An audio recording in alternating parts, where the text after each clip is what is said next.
plantear la charla del día de la fecha, que se refiere a nuestras emociones con respecto a la actividad laboral.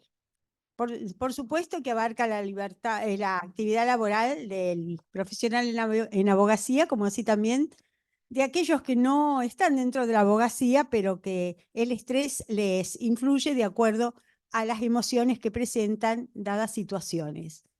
Vamos a escuchar a la psicóloga Teresita Peralta, quien ella tiene amplio conocimiento, tiene un currículum bastante extenso, el cual que si lo tenemos que desarrollar vamos a perder mucho más tiempo, y la vamos a dejar a ella con la palabra, y luego escucharemos al doctor George Hotham, que es presidente del directorio de la Caja Forense, que nos va a acercar datos muy precisos sobre la influencia del estrés, las emociones en las distintas enfermedades que padecemos los profesionales del derecho.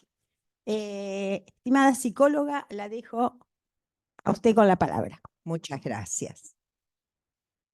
En primer lugar, buenas tardes para todos los que están aquí a mi vista y los que están de manera remota. No sé, cuando me dijeron esto de que había un largo currículum, hay largos años, entonces uno va acumulando. Eso es nada más. Pero en esos largos años yo fui docente y el docente me dejó un aporte inusual en esto de estar con gente, de percibir qué es lo que le pasa a un chico, qué pasa con sus familias, qué sucede con el ser humano cuando se ve envuelto en una situación difícil. Y uno cuando es docente, y bueno, está ahí y tiene que resolver. Entonces, yo siempre hago esta referencia porque, bueno, nuestro trabajo es un trabajo para resolver. Hay que estar resolviendo y ahí, al toque. Bien, mi tema hoy es hablar sobre las emociones. Así que en vez de presentarles un PowerPoint, yo les voy a leer un cuento. Esa va a ser la introducción del tema. Se llama Pueblito Entonces.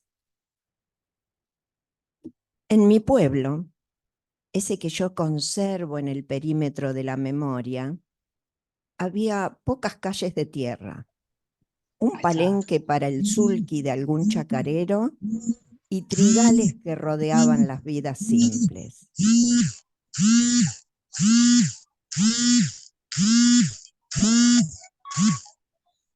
La plaza tenía tilos que dejaban remontar por sus ramas los helicópteros de sus semillas, y nosotros los juntábamos al volver de la escuela.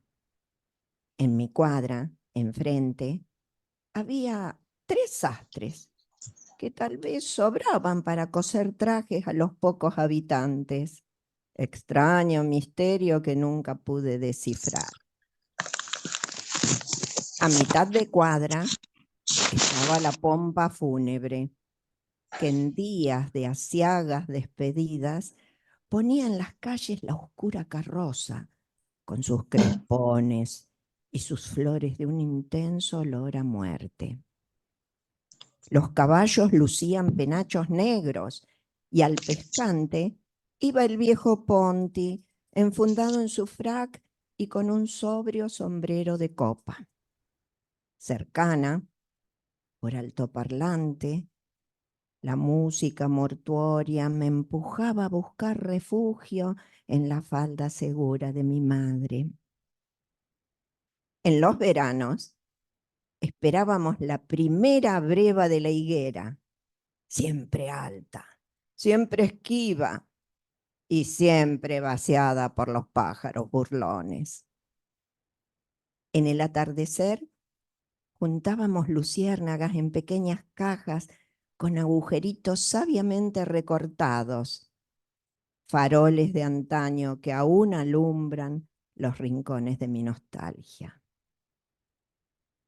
Ya no es un pueblo de 2.500 habitantes, tiene más, pero cuando miro sus cuadras, sus esquinas solo veo aquellas calles.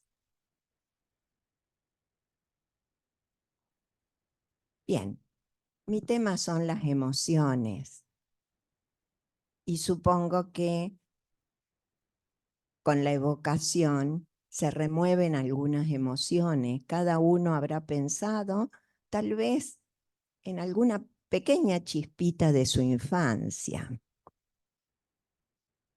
Y sobre todo, porque en la infancia no existen las evocaciones. Eso solamente sucede cuando uno acuña años. Y con los años y esas acumulaciones sobreviene el estrés. El estrés como un choque emocional, como un sentimiento de tensión física y emocional, como una resultante de la frustración. Sucede eso porque hay emociones. Las emociones hacen que nosotros tomemos decisiones inadecuadas. Y bien, cuando las emociones no son adecuadamente administradas, aparece el estrés como respuesta, casi como defensa, porque permite que todo ese núcleo cognitivo, mental, emocional, sea transportado a vivencias corporales. Por ejemplo, interviene un sistema nervioso de alerta, hay adrenalina, en fin. El cuerpo responde y responde para defenderse. Felizmente existe en la actualidad algo de lo que podemos hablar que se llama inteligencia emocional. Y es la capacidad para razonar sobre las emociones, para poder poner un poco de orden cognitivo en aquello que nos gobierna. Porque si hay algo que nos gobierna, son las emociones. Y hay, por ejemplo, una palabra, una frasecita que uno suele decir cuando narra un episodio que fue de alerta. Por ejemplo, cuando alguien nos hiere o nos dice algo injusto, y uno al contarlo, al reargumentar, dice, me contuve. Bueno, ese me contuve es un pasaporte a juntar estrés, porque no permite desarrollar competencias y dones que sí sostiene todo el esquema de la inteligencia emocional, que habla de todas destrezas emocionales, las cuales son aprendidas a través de la educación que nos da la familia, nuestros padres, y también la formación sistemática de la escolaridad. Quienes nos educan en las escuelas, quienes nos instruyen en las escuelas, nos aportan destrezas. Las maestras suelen llamarlas hábitos. A veces dicen, este chico no tiene hábitos. O bien las madres consultan y dicen, me llamó la maestra y me dice que no tiene hábitos. Entonces yo pienso, bueno, a ver, ¿qué pasó en el ámbito familiar? Que no tiene hábitos. Estas capacidades provenientes de la inteligencia emocional permiten administrar mejor las emociones y con eso retrasar o disponer en el esquema psicocorporal otra manera de poder procesar lo que nos sucede. Y de esa manera rebajar más el estrés. Recordemos, el estrés como respuesta psíquica, emocional y corporal. ¿Qué sucede con eso? Con las emociones. Sucede que al estar trabajando, siendo adultos, tenemos un ámbito, un entorno, al que llamamos entorno estresor. Hay profesiones con más entorno estresor y otras con menos.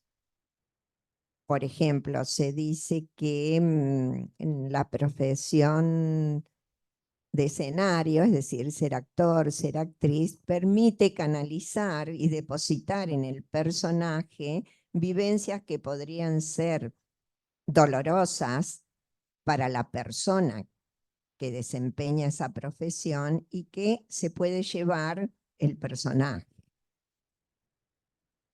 Para los abogados, el estrés suele ser intenso, sobre todo porque la formación hace que al recibir un mensaje, y piensen esto en términos de comunicación, de mensaje. Recuerden el esquemita, para los que no recuerdan, hay un emisor que dice algo, un discente, un receptor que escucha y contesta. Bien, en el trabajo del abogado, esa contestación no siempre es lo que el otro busca con su verbalización, sino que por razones de estrategia se contesta por otro canal. ¿Mm? Esa doble o triple vía de canalización hace que las personas tengan más estrés cuando desempeñan la profesión de abogacía. A lo mejor no se siente, pasa desapercibida, pero es un poco como esto de la gotita que va acumulando. El entorno estresor reclama estrategias de afrontamiento, que son estrategias a nivel de cognición. Por ejemplo, cuando en profesiones de mayor complejidad de estrés, como la de ustedes, o también como los profesores de aula que trabajan con chicos adolescentes, se necesita un rebajamiento del estrés y se recurre a ejercicios que, aunque parezca mentira, son ejercicios cognitivos, ejercicios de la cognición. ¿Por qué? Porque hay que ayudar a que pongan razonamiento en aquello que fluye por dentro, ¿no? Aquello que parece no poder dominarse, que es la tensión propia del estrés. El estrés rebaja cuando se produce la adaptabilidad. Yo me acuerdo que Jean Piaget, cuando hablaba de las maneras de adaptarse, decía que hay un movimiento de asimilación y uno de acomodación. Uno primero asimila y después acomoda. Bien, entonces, todo eso nos lleva a lo que es la adaptabilidad, es decir, poder sentir, pensar, hacer en función de lo que es necesario en ese momento. Y deseo que pongan en un angulito la palabra momento porque luego vamos a volver sobre lo que puede significar. En relación a lo que es la estrategia de afrontamiento, que no es la misma para un ser humano que para otro, cada uno tiene sus maneras de afrontar un suceso. Hay quienes son más tranquilos, quienes se sulfuran, hay quienes huyen ante lo que es un problema, ¿verdad? Hay distintas reacciones, pero todos tienen que pasar por un estadio de procesamiento para poder sintetizar el afrontamiento y vencer los factores externos. En esos factores externos hay que poder distinguir, por ejemplo, la maldad de otros, que la maldad existe, que hay gente que es malita y que por ahí solamente desea poner al otro en situación difícil. Bueno, pues sí, hay gente que se entretiene en la vida de esa manera. O casos de celos entre hermanos, las fratrias, que son muy difíciles también de canalizar, la envidia, la ejecución de procedimientos engañosos como el backlash, que yo ya he nombrado en otras oportunidades, y todo eso hace que nuestras emociones tengan que estar a flor de piel y buscar una salida.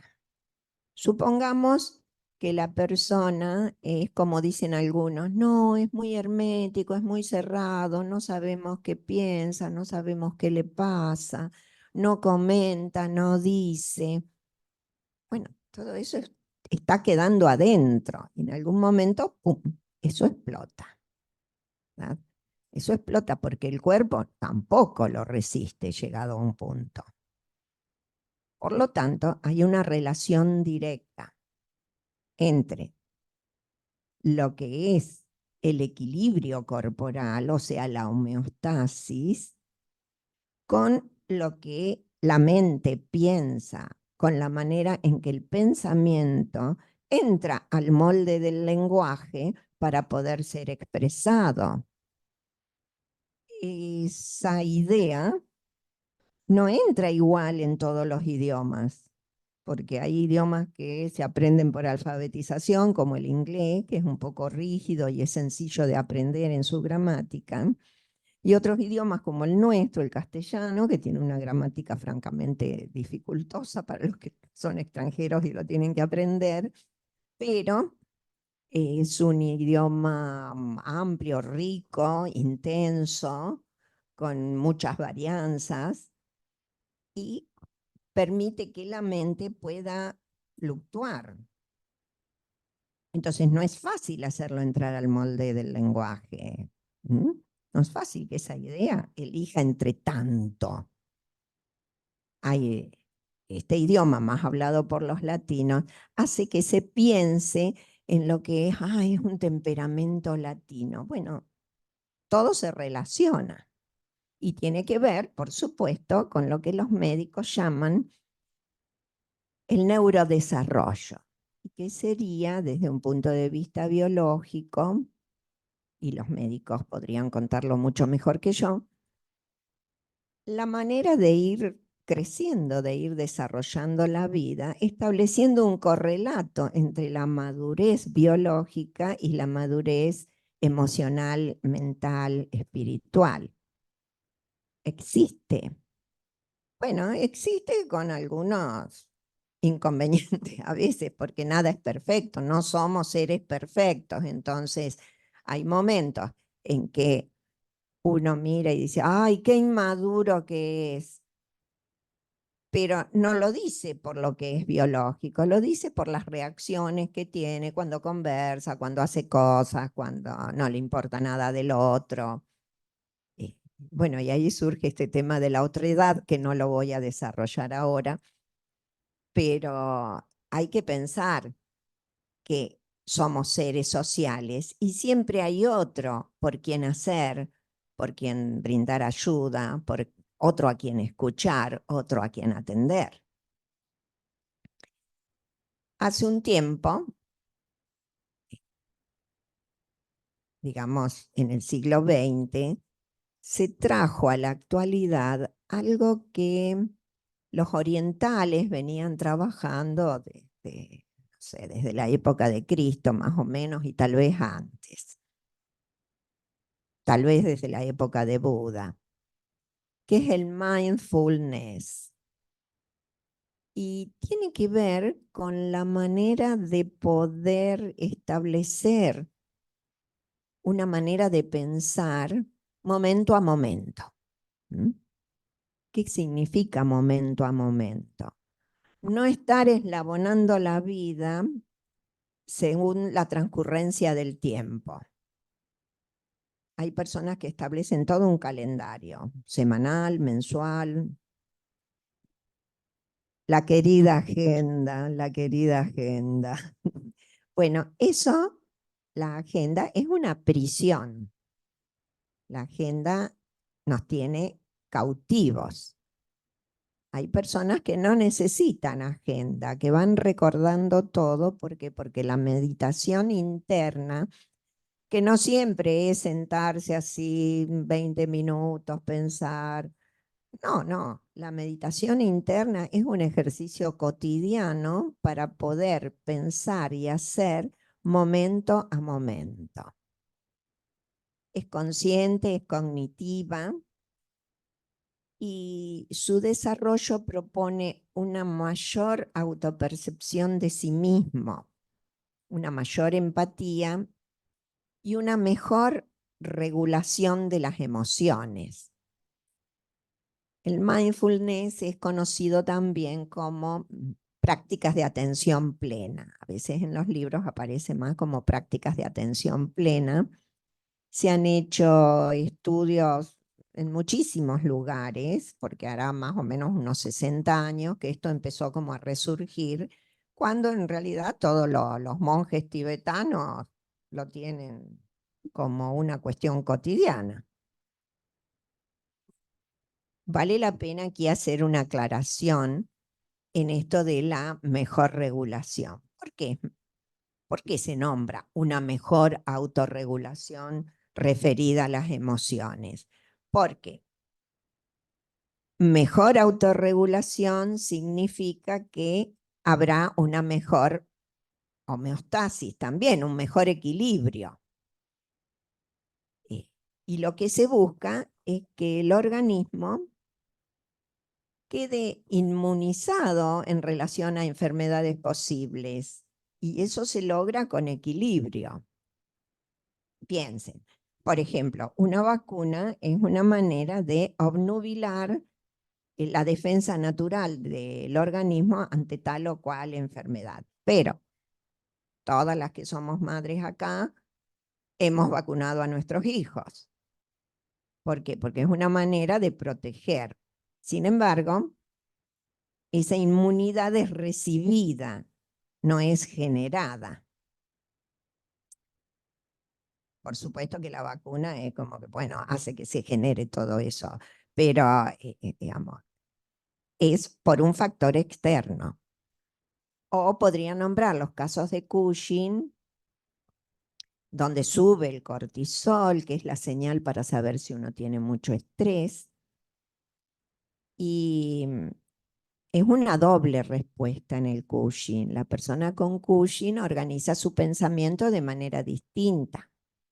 Cuando ustedes reciben un cliente y cuenta su versión de los hechos, en las primeras intervenciones, en las primeras escuchas de parte de ustedes, y no se van a dar cuenta si tiene Cushing o no. Pero sí puede salirse de la realidad en función de que el pensamiento resulta diferente, lo articula de modo distinto. Los autistas también articulan de modo distinto. Y también están en juego las emociones. Bien, entonces hay una relación directa entre el impacto recibido, la respuesta emocional del momento, del instante, la manera en que se procesa con dolor o con miedo y la resultante, que puede ser tener una posición de equilibrio o generar enfermedad. En todo esto, vez pasada les voy a contar algo que dijo un médico en televisión y que lo explicó de manera muy linda. Explicaba lo que era recibir un impacto emocional y cómo reaccionaba el organismo. Y decía, tenemos un sistema simpático y un parasimpático que se van regulando para el momento de una emoción. Pero a veces las cosas se desordenan. Entonces aparece el sistema vago. Y un periodista le pregunta, ¿es vago porque no trabaja? Es vago porque está ahí sin hacer nada y solamente interviene para producir el equilibrio.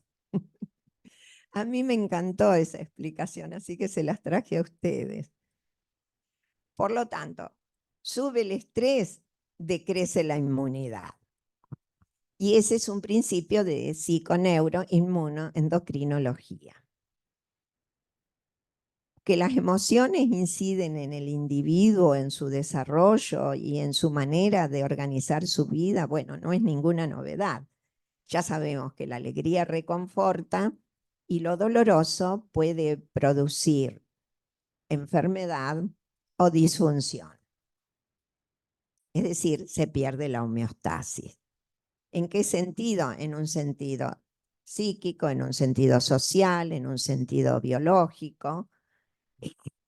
Por eso, la doctora Irigoyen tiene una frase muy interesante, ¿no? Para distinguir a las personas que tienen algo así como una muerte del alma, ¿no? Esa cuestión que dicen, ah, está depresiva. No, estar depresiva es otra cosa. Cuando uno llega a la nada de la expresión de sí mismo, ya sea por dominación, ya sea por una angustia, ya sea porque salió hace un mes de un país en guerra, ya sea por lo que fuere, el impacto fue tan enorme que destruyó eso que los filósofos llaman el ser.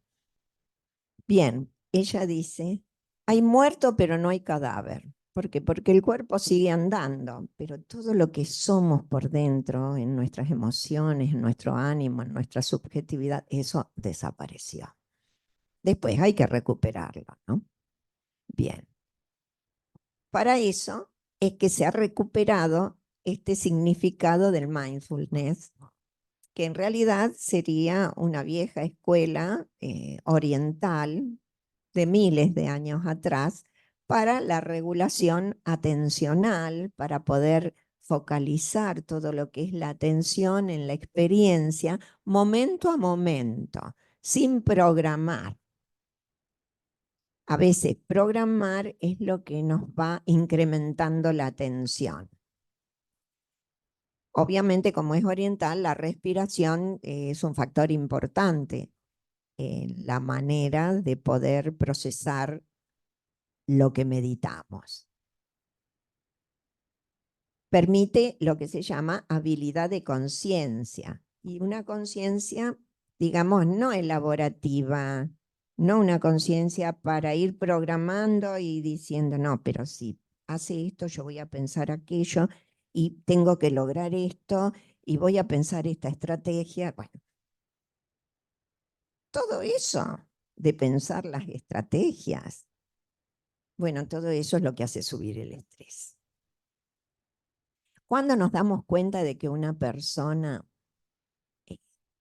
medita bien sobre sí mismo y sobre los demás, cuando la persona, en general uno dice, tiene buen carácter, siempre es amable, está contenta, está dispuesta,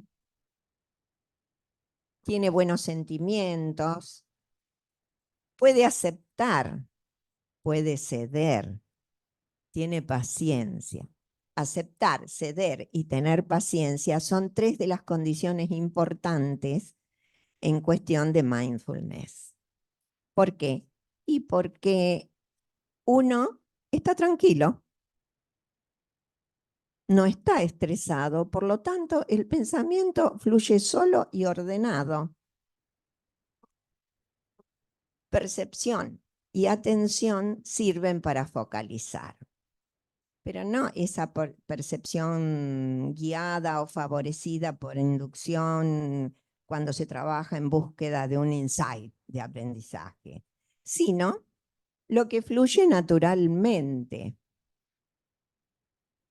Y todo eso favorece lo cognitivo, la prevención de problemas de salud y se tiende al bienestar biofísico intelectual.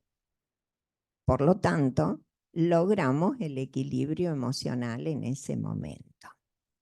¿Esto es fácil? No, mis queridos, esto no es fácil. Esto debería ser algo cotidiano, pero en las grandes ciudades no habita esta condición.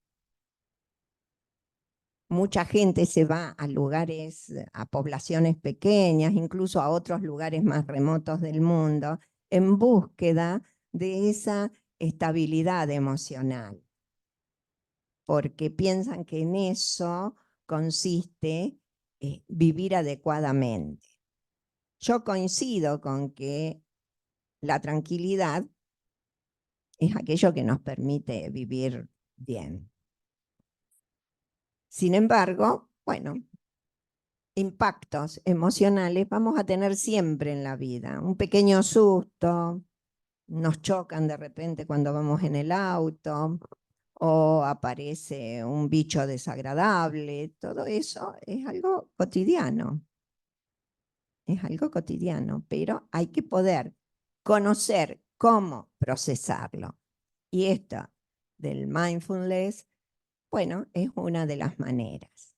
Y no es nuevo, tiene miles de años. El nombre es nuevo, al nombre se lo ha acomodado últimamente.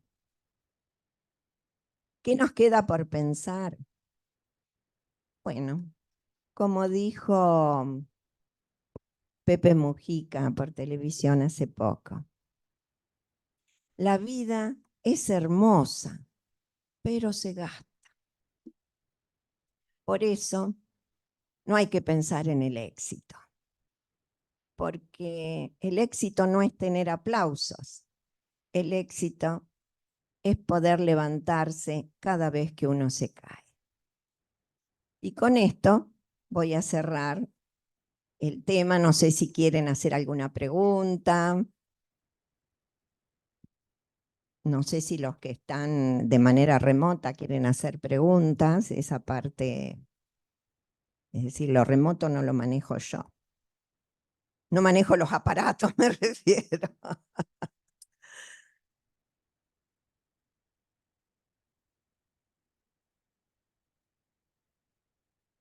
Bien, entonces le vamos a dar lugar.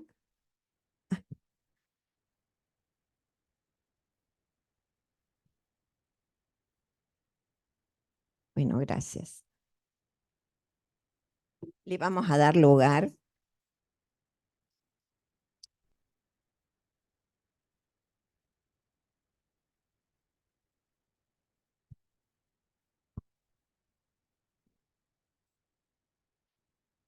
Bueno, buenas tardes. Antes que nada, disculpas. No, por favor, disculpas por la tardanza.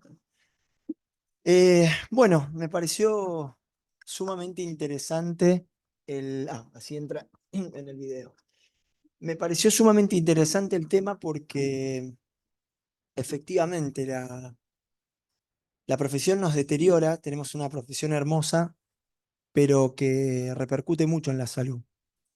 Eh, Cuando leí el tema y uno se encuentra con algo que tiene que ver con las emociones, es como difícil porque a veces parece que nosotros somos unas máquinas donde no sufrimos, no percibimos las tensiones de los clientes, sino que simplemente damos una solución ante cualquier planteo y no necesariamente somos proveedores de satisfacción.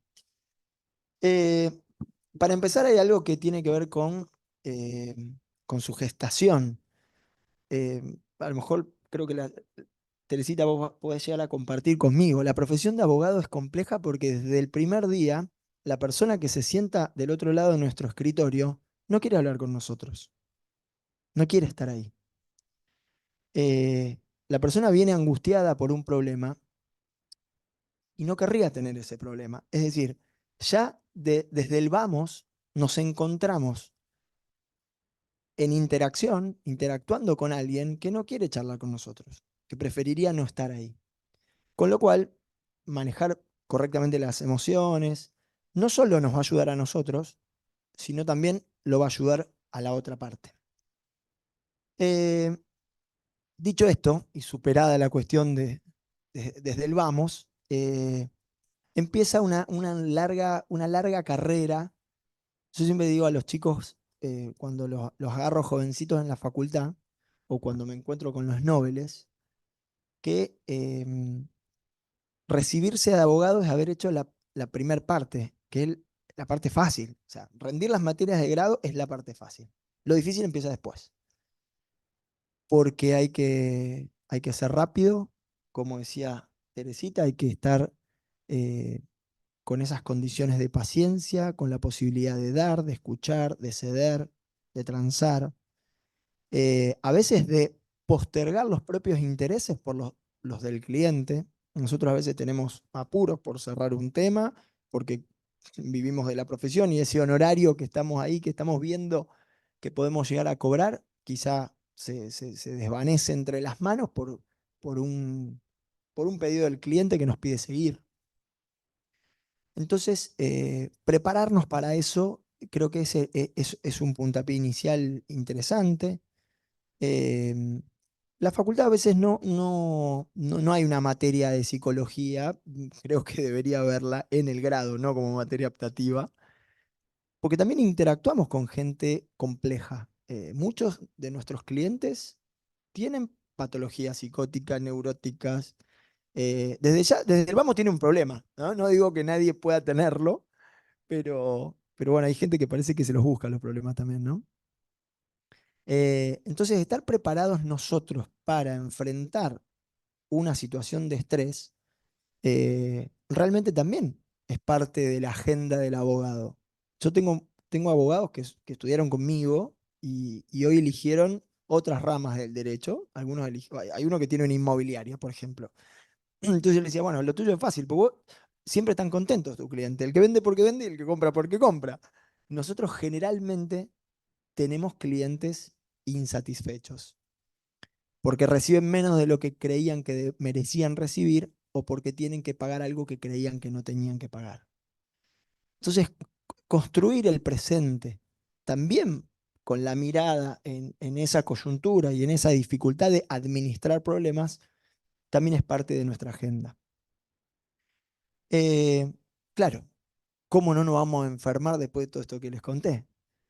Nosotros desde Caja Forense, que es la institución que brinda un sistema integral de salud para los abogados y procuradores de la mitad de la bota inferior, es decir, del departamento San Lorenzo hacia la otra punta que es Rufino y Villa Constitución, eh, estamos viendo cada vez más la incidencia del estrés en patologías de salud graves.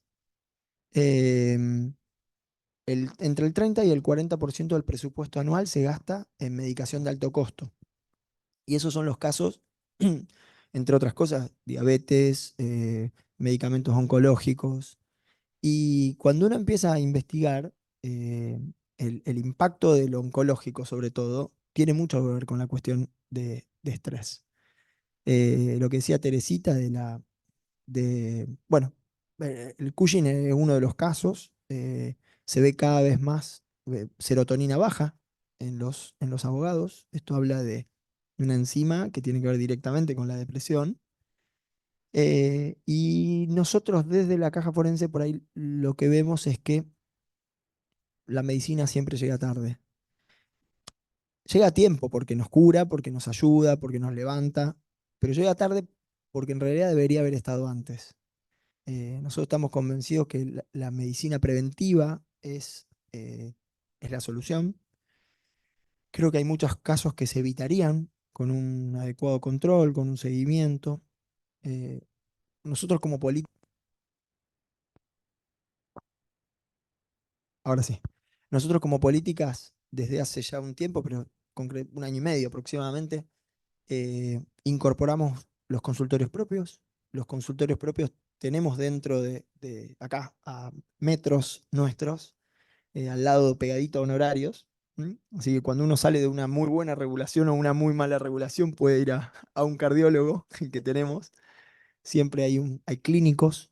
Hemos elegido muy buenos profesionales, pagándoles muy bien la consulta, cosa que en general no sucede. Generalmente, en términos de escasez, tenemos que partir de la base de que el sistema de salud está totalmente fracturado y generalmente las instituciones y los sistemas económicos se fracturan por el eslabón más delgado, en este caso es el médico, que es el que por ahí se lo condena con un horario pequeño y teniendo que atender una persona atrás de la otra toda la mañana y toda la tarde.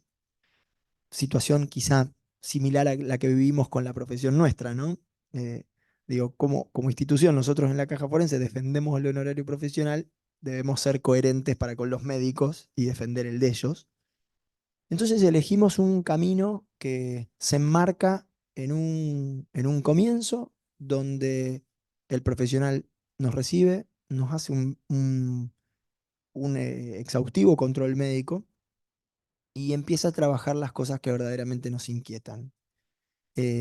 A veces, en esto no me gusta responsabilizar a nadie, pero lo vemos, que hay muchos médicos con una lapicera ágil y veloz, donde nos manda a hacer infinidades de estudios y chequeos, y a lo mejor el comienzo es un buen análisis de sangre, es un buen estudio de las enzimas que tienen que ver con lo que hablaba Teresita antes, y después sí, si es necesario, seguir con lo otro, ¿no?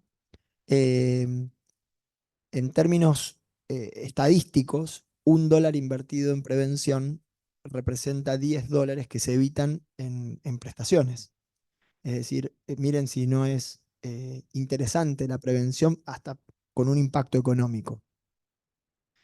Eh, Fuera de eso, nosotros también, bueno, hemos encontrado y ahí tenemos una gran duda, un gran debate, que es de qué manera nosotros podemos desde la medicina incorporar a la psicología y a la psiquiatría como un elemento prestacional de mayor envergadura. Eso es parte de cálculos actuariales y de una planificación a largo plazo, eh, y es parte de nuestra agenda. Nosotros, eh, como digo, en la casa que está pegada a Honorarios, en Pellegrini 2015, fuimos con una primera etapa de instalación de consultorios propios, que tenemos los traumatólogos, los clínicos, endocrinólogos, y ya incorporamos desde la semana pasada un laboratorio propio también, que sí que ha dado muy buenos resultados por la gente que ha ido, y un poco sigue en esa línea. Entre otras cosas, empiezan a elegir profesionales de la salud, pero vinculados a todo lo que tenga que ver con las emociones, psiquiatría, psicología, para tratar de lograr una contención que creemos que es vital desde los orígenes hacia adelante. Se van a evitar muchas enfermedades. Las instituciones van a ser más sólidas porque van a tener más presupuesto y van a poder encarar algo que hoy, se los cuento como datos estadísticos, pero una medicación de alto costo sale aproximadamente entre 10 y 15 millones de pesos por mes. Para una cuota de afiliado que vale 69, 70 mil pesos. Entonces, la salud viaja a una velocidad, gracias a Dios, ¿no? Muy rápida, donde nos pone toda la industria de la salud y de los fármacos, nos ponen a disposición un montón de medicamentos que pueden llegar a darnos larga vida y calidad de vida, pero ponen en juego la sustentabilidad y la sostenibilidad de las instituciones que brindan la salud. Esto no le pasa a la caja forense, esto le pasa, como lo ven en Yapos, le pasa a todas las prepagas, a todas las cajas profesionales y obras sociales en general. Y lamentablemente, si no apuntamos a una medicina preventiva que cuide el estrés de los profesionales, lamentablemente, como no vamos a poder aumentar el costo de la obra social porque no lo podemos pagar, se va a empezar a recortar las prestaciones. Y eso sí es grave porque no es lo que buscan, y menos una caja profesional como una caja forense.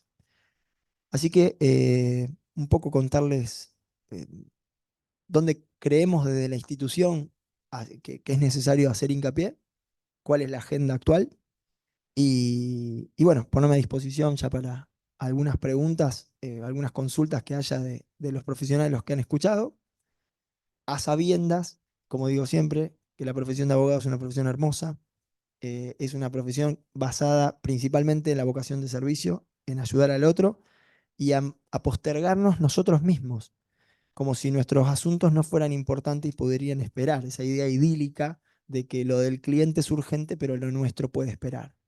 Pero está nuestra salud en juego. Así que, desde mi humilde ejercicio profesional, sostengo que la abogacía es la mejor carrera del mundo, pero que es una profesión que nos cansa y nos deteriora. Así que bueno, como ustedes, soy un abogado cansado, pero orgulloso de serlo. Muchas gracias.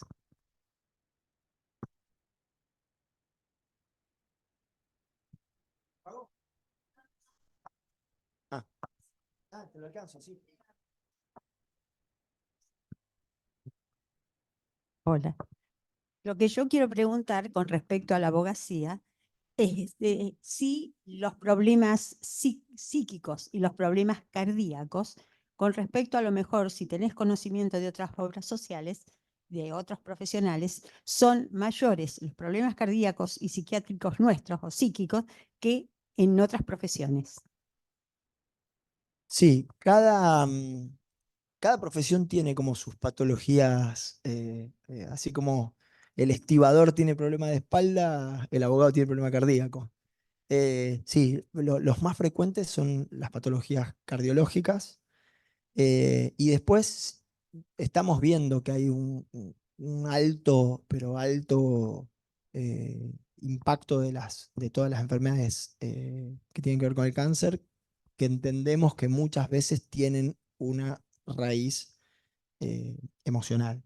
Hay una condición genética, eso está comprobado que es así, pero, y está en investigación. No soy profesional de la salud, pero con la información que manejamos podemos afirmar que los impactos emocionales disparan muchas veces un montón de patologías, eh, e insisto, que a veces no nos imaginamos. Por ejemplo, la diabetes es una.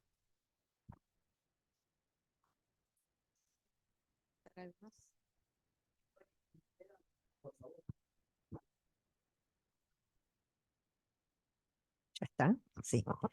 Bien, por ahí en el caso de los abogados es más frecuente la presencia de ACV y en los docentes, sobre todo los que trabajan con chicos de secundaria, es más habitual el burnout. También en los enfermeros y enfermeras es más habitual el burnout. Sí, déjeme agregar algo, Teresita. El burnout, que es como que se quemó la cabeza básicamente para los jóvenes, se ve mucho en los noveles. Hay muchos casos de chicos jóvenes que salen a la profesión y que muchas veces están agobiados de las presiones, y es un diagnóstico cada vez más visto en los jóvenes, no así en los grandes.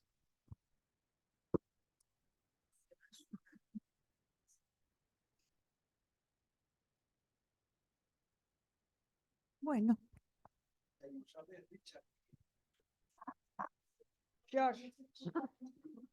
Richard es mi papá, pero créeme que es un halago que me digas así. Viejo, bueno, es una de las cosas que necesitamos, ¿eh? Tu viejo tendría que estar, no sé, en la facultad y no irse nunca jamás. No, el problema fundamental, problema fundamental de la cabeza quemada en los chicos. Yo lo veo humildemente desde mi posición en la docencia universitaria. Se abruman, pero por la falta de conocimiento y por la falta de estrategia que se les suministran. Yo llegué a tener una alumna que me confiesa que llora todos los días desde que entró a cursar la materia porque no sabe qué es lo que va a hacer cuando le den el título. Entonces está muy buena esa apreciación de que tiene que haber un poco, aunque sea de psicología en la carrera, porque nosotros trabajamos con mucha gente, como bien vos dijiste, y gente que viene con una carga negativa impresionante, que realmente no quiere estar ahí, que tiene un problema que nunca en su vida hubiera querido tenerlo, que nunca vislumbró que lo podía llegar a tener. Y bueno, ¿y cómo está preparado? ¿Cómo sale el alumno de la facultad preparado para eso? Nosotros, los de mi edad, cuando salíamos de la facultad, estábamos en mediana condición de mitad para arriba de la escala ascendente a poder mantener un litigio que fuera algo normal, muy básico. Lo podíamos. Hoy no, porque no hay comprensión de texto, porque no leen, porque no logran redactar y darle sentido a lo que redactan. Lo que viene asomando, haciendo ver un problema que no es tampoco de la facultad, es un problema que viene de vieja data. Entonces, El problema pasa por ahí también. Ahí habría que apuntar con un sistema y con un plan de estudio que incluya algo de psicología durante toda la carrera, como para que vayan viendo, teniendo una idea de cuál es el mundo exterior, extramuros de la universidad, que no lo logran apreciar. Se asustan a la primera consulta. El cliente, hablando francamente y en términos de jerga tribunalicia, de pasillo de tribunal, el cliente los pasa por encima. Y no saben, por ejemplo, en la primera consulta, cómo delimitar, como dice Ventolila, cuál es la estrategia del cliente para sobreponerse a mi estrategia. ¿Por qué? Porque me quiere utilizar fundamentalmente. O a lo mejor no. Pero bueno, yo creo que ahí es donde necesitan un poco de psicología. Y por supuesto todo el tratamiento de las emociones que viene como añadido insoslayable. Sí, coincido que es así. Me parece que hay como un agobio del joven, de nuestros recién egresados. Y también déjame agregar algo a lo que vos decís muy sabiamente. Y creo que es algo que tenemos que revisar todos los profesionales del derecho. Y es algo que tiene que ver con el honorario profesional. Eh, yo creo que cuando el honorario es bajo, cuando el honorario no alcanza, antes les contaba lo del sistema de salud fracturado, donde como no podemos subir, tenemos que recortar prestaciones. En la abogacía pasa lo mismo. Antes, nuestros padres, nuestros abuelos, nuestros bisabuelos que ejercían la profesión, podían dedicarle a los casos una mayor investigación, un mayor estudio, más inversión de tiempo en elaborar las estrategias. Hoy no se puede vivir con un caso. Entonces lo que advierten los jóvenes es que tienen que pagar la obra social. Lo primero que piensan, me recibo, me matriculo. Nosotros recibimos con un desayuno todas las mañanas a los nobles después de cada jura. Y la preocupación es, ¿cómo hago para pagar todo lo que tengo que pagar? Si todavía no tengo un cliente. ¿En qué momento estudio? Entonces, coincido que esto es estamos en una dificultad y un problema multicausal. Estamos ante una necesidad imperiosa de reconstruir la profesión de abogado porque ha cambiado el mundo, porque coincido que la gente ya no lee más, ahora escribe por WhatsApp con horrores de ortografía y no le interesa hacerlo bien. Eh, pero creo que tiene que ver con una cuestión también de que tenemos que trabajar sobre la mejora sustancial del honorario profesional. En la medida en que paguemos bien, vamos a tener un mejor producto. La dificultad es que la abogacía no ha podido contener, por una cuestión de Producto Bruto Interno, no hay conflictos en la región para que más de 10.000 abogados vivan dignamente y tengan mucho trabajo y se puedan dedicar a estudiar. Entonces creo que hay una falla social, hay una falla cultural, eso coincido, eh, pero creo que también hay un tema que tiene que ver con el honorario. El honorario es central. El otro día en una charla en la Cámara de Apelaciones, uno de los vocales me planteaba la inquietud ante las reformas que se están gestando, que ya tiene media sanción de diputados, donde las cámaras van a recibir, se terminan los procesos colegiados y van a recibir la apelación directa bueno, todo lo que tiene que ver con familia y extracontractual, ¿no? Es una lluvia de trabajo para ellos. Y lo ven con preocupación. Eh, entonces, un poco lo que yo le planteaba es que si queremos tener menos litigiosidad, la abogacía tiene que ser mejor rentada. Porque hoy por hoy, vos lo decías, a veces viene gente también a consultarnos, pero también a utilizar la figura del abogado para interactuar con un tercero que tiene una dificultad. Y hoy litigar es gratis. Entonces, creo que esto es una problemática muy compleja, es multicausal, hay que abordarla y hay que, sí, mirar con mucha atención el honorario. Si hay un honorario bien pago Y el estrés creo que es menor también, porque nosotros no solo corremos con el problema del cliente, y seremos buenos abogados en la medida que nos llevemos ese problema a la casa. Nosotros nos cerramos la oficina y se terminaron los problemas. Nos hemos levantado noches enteras de insomnio y hemos encontrado la solución para el pleito a las 2 de la mañana, cuando íbamos a tomar un vaso de agua. Listo, me lo voy a anotar para no olvidarme y presentarlo mañana. Cuando vas al baño y no podés dormir más porque te acordás de fulano y de mengano. Se me habrá prescripto la causa, se me habrá caducado. Uy, ahora tenemos el CIF, lo podemos buscar a las 2 de la mañana, pero antes había que esperar a las 7 que abra el tribunal. Entonces, a los conflictos de esta tensión que tiene y este estrés que tiene la profesión per se, ya es propia del ejercicio, si además le agregamos el contenido económico, creo que lo lleva a una escala, como dice Teresita, donde entran a jugar los ACV, los problemas cardíacos, no sabemos dónde termina.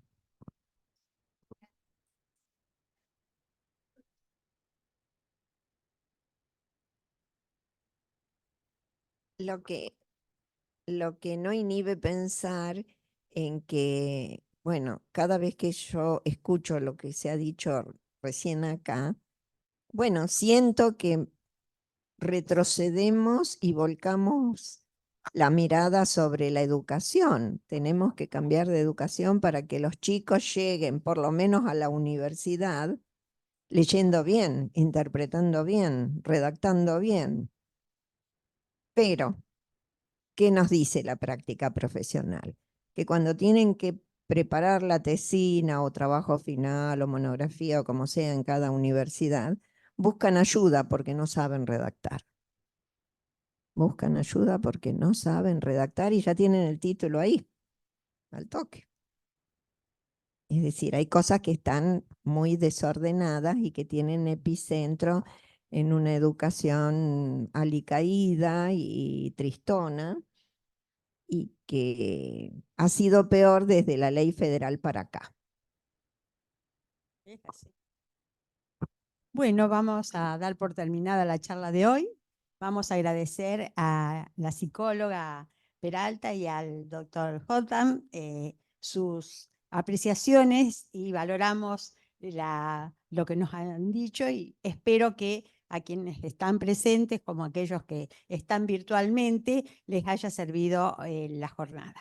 Muchas gracias por haber venido. Gracias a los disertantes por la charla y esperemos que en la próxima, que va a ser un poquito más, no conflictiva, pero sino interesantes, pero ya abarca otro tipo de situaciones. Gracias por haber venido.